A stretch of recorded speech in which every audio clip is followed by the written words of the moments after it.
If you like making love at midnight, now you have half a brain. If you like making love at midnight, if you have half a brain. Hello, everybody. How's everyone doing? I'm cooling it in the LA sun.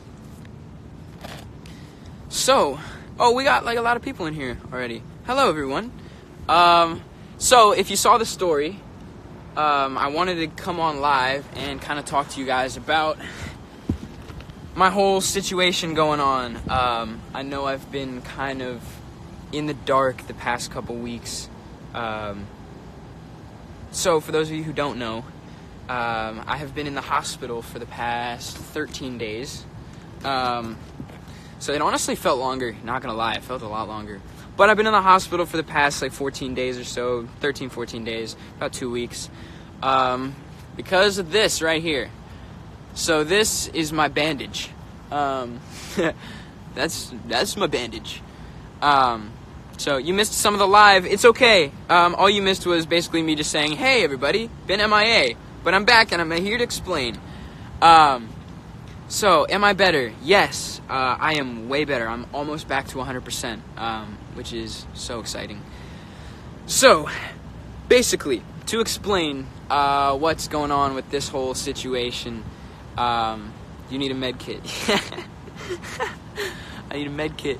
All is well, but starting probably right before me and the guys all went on vacation, so right before I went to the Virgin Islands, I was kind of getting like these on and off sore throats, and I didn't really like think anything about it, because I was like, okay, like I'm a singer, I probably have been singing a lot, like I'm probably getting a sore throat just from singing all the time, like it's probably nothing major. So obviously I told my mom and stuff, and I was like, hey mom, help, because like you always need your mom when you're sick. When I smile, the thing goes up. Ready? That's so stupid. I love those shades. Thank you. I got them today, and they're like kind of fresh, so I've just been wearing them. Oh, and I also got my hair cut. As you can see, it's pretty short. This is the blob of hair on my head, but it's pretty short. But I was so excited to get a haircut. Like I needed one so bad. Anyway, okay, now I'm actually gonna explain. I've been like dragging this on so long. So basically, I had some on and off sore throats, right? And I was like, okay, like some sore throats, it's not a big deal. I'm used to this. And so I was just taking like some Sudafed, which is like pressure and pain medication, and then like some Cepafil, which is like it's like a throat lozenge, so it like numbs your throat a little bit. And they were on and off, so they would go and they went away. And then when I was in the Virgin Islands for like the first 3 days, I had a really bad sore throat, and it like really hurt to swallow, and like it was pretty bad. So I was like medicating to kind of get that to go away. And then while I was in the Virgin Islands, obviously y'all know I broke my phone, so I couldn't really update you guys too much on that. And then I also got stung by a sea urchin. My brother, we were snorkeling. My brother goes underneath the water and he runs down. He's like, watch me pet this sea urchin. And so for those of you who don't know what a sea urchin is, it's one of those, it's like a ball with these giant long spikes under the water, and they're like super painful if they prick you. So he goes and he's just kind of like tickling the sea urchin, and I'm like, okay, like I want to go do that. So I did, and I think I went like too far in because they have like smaller spikes, and like 2 of the smaller spikes stuck me right in my finger, and my whole finger swole up, and my whole finger was completely red. So maybe that had something to do with it too. But back to the sore throats. We get back to LA. I got back to LA on like July 6th or July 7th. And then got a little bit of a sore throat, but like really didn't think much of it at all. And then all of a sudden, I wake up one morning. Well, I thought I had a bunch of mucus in my throat. So, by the way, beware, this might be a kind of gross conversation just because, like, I'm going to be using the word mucus a lot. I'm going to be using the word throat a lot. Like, I'm talking about surgery. So, yeah, just heads up. But I thought I just had, like, a lot of mucus in my throat from a sore throat, from maybe being a little sick or something. I couldn't really tell. So I went to go get a Mucinex so that I could, dissolve some of that mucus, and so I could breathe and swallow and all that good stuff, basically live. And the Mucinex pill got stuck in my throat, which was kind of alarming. And I remember just being like super stressed out at this point, because I was like, I have a Mucinex pill stuck in my throat, and I could feel it, and I could like sometimes massage it, and it would go all the way down to like here, but I could still feel it in my esophagus, which was like super uncomfortable and super annoying. And so I didn't sleep at all that night because it was so uncomfortable, and I was just nervous that it would maybe like choke me or whatever. So at this point I had called my manager, and I was like, hey, I need to go see a doctor for this. And so I got an appointment for the next morning, but it was the next morning that I could go. So kind of slept really on and off. I was waking up like every 45 minutes or so through the night. And then I would drink some water and try to swallow the water to get the pill to go down. But it wouldn't go down. And I was like, all right, dog, like, why? What is going on? In the end, it turns out that my throat was completely swollen, and it got trapped in this swelling in my throat. But we'll get to that part of the story soon.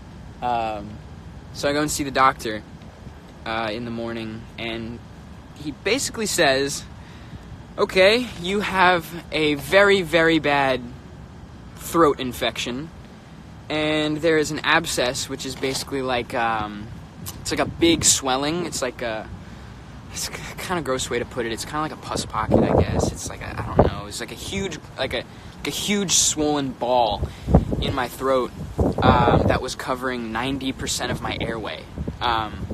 Oh, I forgot to tell y'all, in the morning when I woke up, I tried to drink water and I couldn't swallow the water. It would all come back up, and like I was like choking. It was bad. Anyway, I didn't say anything about it yet because I wanted to be sure, and I didn't want to scare anybody, and I didn't want to make a whole big ordeal about it until I knew exactly what was going on. So I'm at the doctor. Abscess is covering 90% of my airway. It was at the point where if I turned my head this far to the right, it would cut off my entire airway, and I couldn't breathe. So I had to keep it straight, but I was already struggling to breathe. Now, I thought this was the Mucinex pill in my throat. So this whole time I'm thinking, okay, doctor's going to give me something that's going to dissolve this pill in my throat. I'm going to be fine.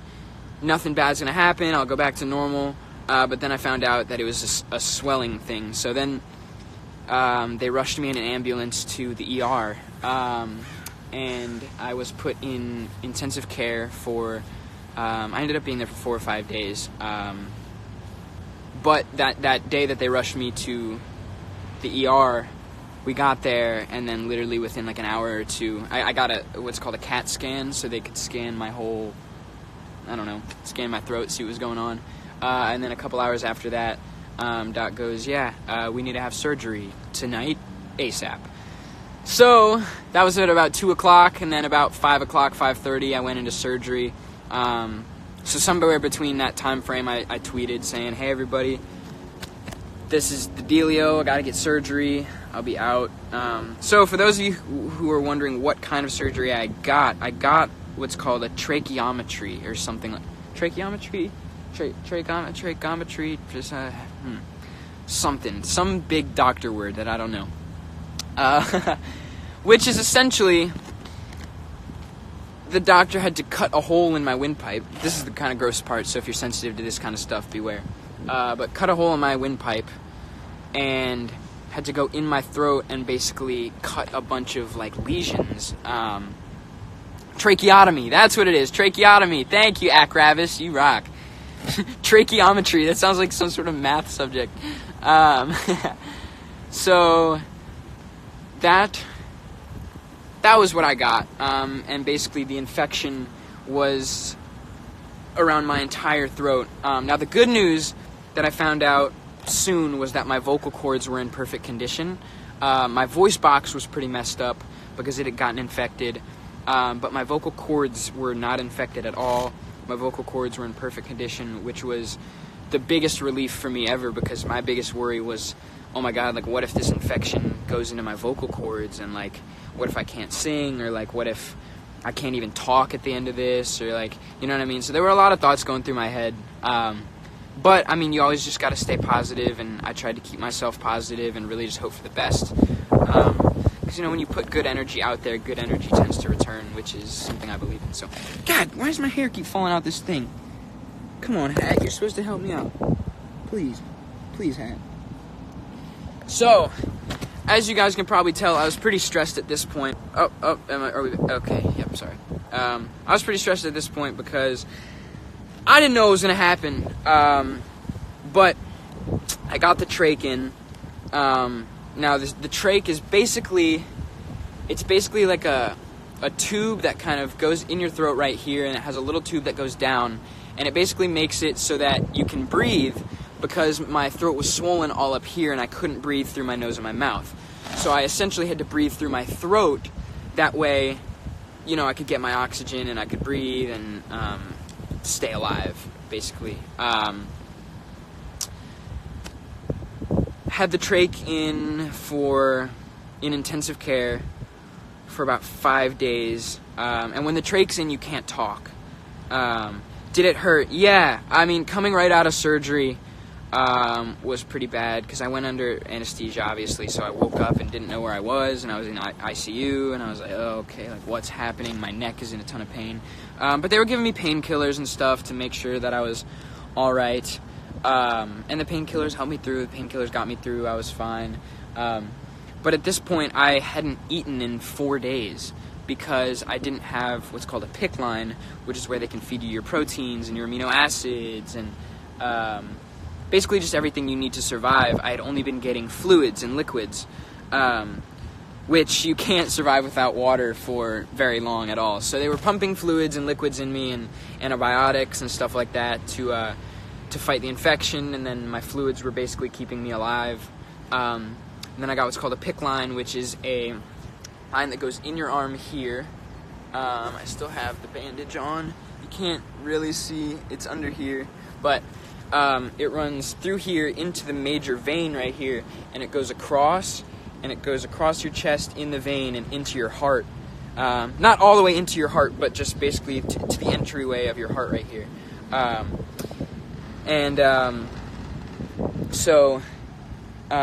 What about Adam's apple? I still got my Adam's apple. My Adam's apple's fine.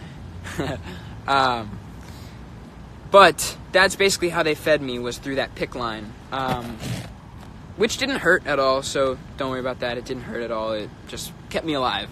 So I was in ICU for a few days, and at first my throat really, really hurt because the doctor had to go in and basically make a bunch of incisions in my throat, so a bunch of cuts. That way he could kind of essentially cut out the infection. So that was pretty bad, but ICU for about 5 days, and then I got moved to just some regular hospital rooms.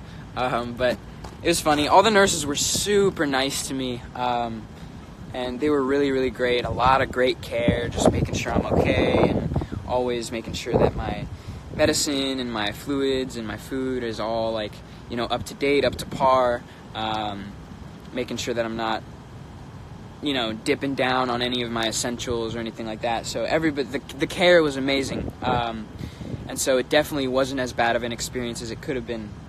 Definitely sucked. Like, I'm really, really glad to be out, but I couldn't talk. So with the trach in, you can't talk because no air goes through your vocal cords. It just comes straight out your throat. So the whole time, for almost 2 weeks, my only form of communication was pointing, hitting things, and typing in my notes, and then holding my phone up to the nurse so that she could read what I'm trying to say. So that was kind of funny for a little while. But then about 2 days ago probably, I finally got my voice back. So they'd been waiting for the swelling to go down, so my doctor, my ENT doctor, would come and check up on me every day or so, and basically just see how my swelling is doing, how close I am to being able to breathe normally again. And then about 2 days ago, I finally got my voice back. So in the trach, there's like I said, there's a hole where you basically breathe out of. They plugged up that hole, air to go up here through my nose and through my mouth and through the rest of my throat. And so when that happened, air could go through the vocal cords. And so, boom, boom, boom, the air was circulating, and so I got my voice back, but my voice was very, very fragile for that first day, just because I literally hadn't talked in about 2 weeks. And my throat was still swollen, so it was more of a test than it was like a, for sure, okay, he's well, he's perfectly good again. But it was like I could say like a sentence, but then I would have to take another deep breath, then say another sentence, and then take another deep breath. But the good news was that I was healing a lot quicker than they thought I was going to heal. So for me, that was a good like mental power note, like, hey, I'm healing, all is going well, I'll be out of here in a few days, and everything will be good. And then the past couple days have really just been taking care of my throat, and so they took the trach out, and then I'm not going to show you guys, but there's literally still a hole in my throat right here. So my windpipe on the inside completely closed up today, because what was funny was I wouldn't be able to talk, but then I could close off this section of my throat, like, you know when you like sometimes people will do that thing where, I'm trying to figure out how to explain this, where you kind of like push your breath and then your face gets all red and like a lot of, you know what I mean? I don't know if you know what I'm talking about, but when I would do that, the air would come out of my throat instead, which is funny. It was a cool little party trick for a couple days, but this morning I woke up and it was completely closed and I couldn't force any air out of it, so that's really good news. So now the outer layer of skin right here just has to close up. I see a lot of you guys asking about a scar. I don't know if there's going to be a scar. The doctors were saying there might be a really small scar there. It'll be more visible, for the first month or two, I guess. But after that, but they were saying there might not even really be you might have to really go up to it to look to even see it. So I'm not sure. Only time will really tell. But they said there definitely won't be like a huge scar right here that's like super noticeable or like, you know what I mean? Which would have been kind of fresh. I would not have been mad at a scar. But we'll see. Only time will tell. I saw someone ask, did I get in trouble for milli rocking? Yeah, so I have a story to tell you guys. When I was still at the doctor, when I was still at the hospital, I was obviously, my body was pretty weak because I had been laying down in a bed for 2 weeks straight. I hadn't really got up, and I would go on like daily walks, but it was only like a lap around the hospital floor, so it wasn't really like a walk. It was just like a, test my body, see how my body's doing, make sure I can actually do it. But I would get pretty winded because it was kind of hard to breathe with the trach in, so wouldn't really do too much walking. But there was one time I was just feeling good, I was feeling happy, and we're in my hospital room, and I stood up and started milli rocking, and I was just kind of like getting it, and then my heart rate jumped up to like 160 or something like that, and the alarm starts going off, and then like 3 nurses come in the room, and I was just milli rocking, and they were like, stop milli rocking. And I was like, all right, fine. But that was a funny story. But no, all the nurses were amazing, and they never got mad at me or anything, but they were just like, for your own health, stop milli rocking now. But I'm out now. That's basically the story. So my windpipe is completely closed, but I'm going to have this bandaging here. I don't know for how long. I don't think it'll be for too much longer, because I've been healing up really, really quickly. So now it's just all about re-strengthening my voice, because my muscle memory is a little off just because I haven't, been singing really for the past couple weeks. So my voice is still a little fragile, and just because this bandage, there's like some tension and some pressure on my throat, so it's a little tough to like force my upper register and stuff right now. But over the next couple weeks, it's just going to be all about just strengthening my voice, and I still can sing. I'm not going to sing right now because I don't want to push anything, but I can sing. I still have my falsetto, so that's good. And all is well. I've been healing very quickly. I've been healing super well. The doctor's super excited for me. But my doctor really, literally did save my life. I had probably a couple more hours of swelling before it would have literally closed off my airway completely, and I would not have been able to breathe. So I do want to throw it out there. Just never, take life for granted, and never, it's all the little things in life that really make a difference. Like for me, the biggest thing for the past 2 weeks was just a sense of taste, or a sense of I couldn't smell for the past 2 weeks because the air would all come out of here. It wouldn't go through my nose and through the hair follicles in your nose that make you smell. So sense of smell, that was definitely something I missed. I really missed the sensation of temperature in food. I really missed having hot food, having cold food. I missed talking. But just a lot of little things. It's all the little things in life that really make the difference. So just don't forget that. And this infection could have happened to any of us. It could have been me. It could have been Jack. It could have been Jonah. It could have been my dad. It could have been anybody. And so I'm just thankful that I'm still here. I'm thankful that everything went as planned, and that I made it to the doctor on time, and that he knew what he was doing, and it was good that I trusted him and trusted his work and his expertise, and so it was definitely a bit of a rough patch, but all is well. I'm alive. I'm good.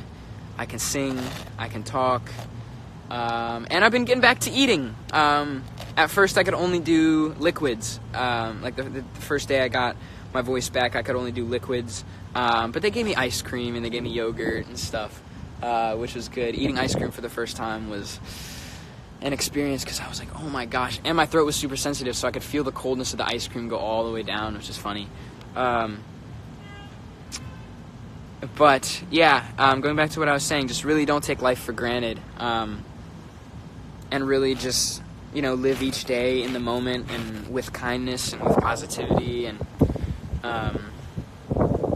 just always have a smile on your face. And if you don't have a smile on your face, at least put a smile on someone else's. You know what I mean? Or do both. Hell, do both. But yeah, that's been my TED Talk. But yeah, I'll have this Band-Aid there for a little while, but I think it's kind of fresh. It kind of adds, it's kind of like a neck accessory, you know what I mean?